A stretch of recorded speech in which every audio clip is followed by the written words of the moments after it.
Shukran kwa kuchagua taarifa za runinga ya Coco, nikiwa na wingi wa matumaini kwamba ubuheri wa afya mahali popote ulipo. Hujambo na karibu.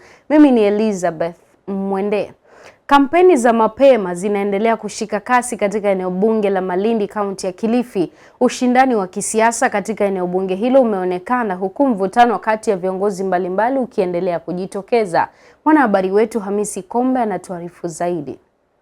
Ushindani wa kisiasa katika eneo bunge la Malindi, kaunti ya Kilifi unaendelea kushika kasi, huku mvutano kati ya viongozi mbalimbali ukianza kujitokeza wazi kuelekea uchaguzi mkuu wa mwaka 2027.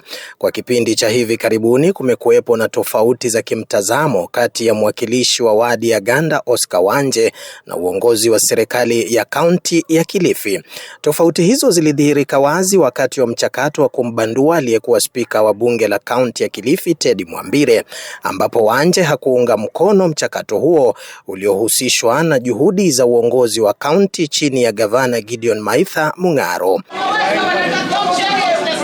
Hata hivyo, amekuwa akisisitiza kuwa msimamo wake unatokana na jitihada za kutetea maslahi ya wakazi wa Ganda na kuhakikisha masuala yanayowahusu yanapatiwa mwafaka. Mvutano huo ulijitokeza tena wakati wa hafla ya ugavi wa hati miliki katika eneo la Msabaha, wadi ya Ganda, ambapo kulishuhudiwa majibizano ya kisiasa kati ya Wanje na mbunge wa Malindi Amina Mnyazi. Katika hafla hiyo, Wanje ambaye tayari ametangaza nia kuwania kiti cha ubunge wa Malindi mwaka 2027 alitoa ukosoaji mkali dhidi ya uongozi wa eneo bunge hilo, akieleza haja mabadiliko katika usimamizi wa masuala tofauti. Mambo yako pale pale.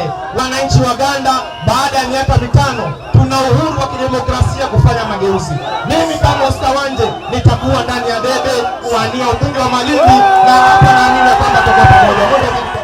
Kwa upande wake, mbunge Amina Mnyazi alimshutumu Wanje kwa kuendeleza siasa za malumbano badala ya kushughulikia masuala ya maendeleo. Yale maneno ambayo anakwenda kuzungumza katika mazishi, asione ni kama ambaye tunamwogopa. Tumogopi MCA wa Ganda, wewe mwanzo heshima, hafanyi kazi vizuri na viongozi wenzako. Aidha, Mnyazi alieleza kwamba hatishwi na azma ya Wanje ya kuwania kiti hicho, akisisitiza kuwa yuko tayari kwa ushindani wa kisiasa utakaoshuhudiwa kwenye uchaguzi wa mwaka 2027. Kama MCA unataka kiti cha ubunge wa Malindi, haukatazwi kabisa, lakini usiweke siasa katika maendeleo. Kadri kampeni za mapema zinavyoendelea kushika kasi, swali linalosalia ni kwamba hatua na harakati za kisiasa za Oscar Wanje zinalenga kuwatetea na kuwanufaisha wakazi wa Malindi, au ni sehemu tu ya mkakati ya kuimarisha nafasi yake katika mbio za ubunge wa mwaka 2027. Nikiripotia runinga ya Coco, mimi ni Hamisi Kombe.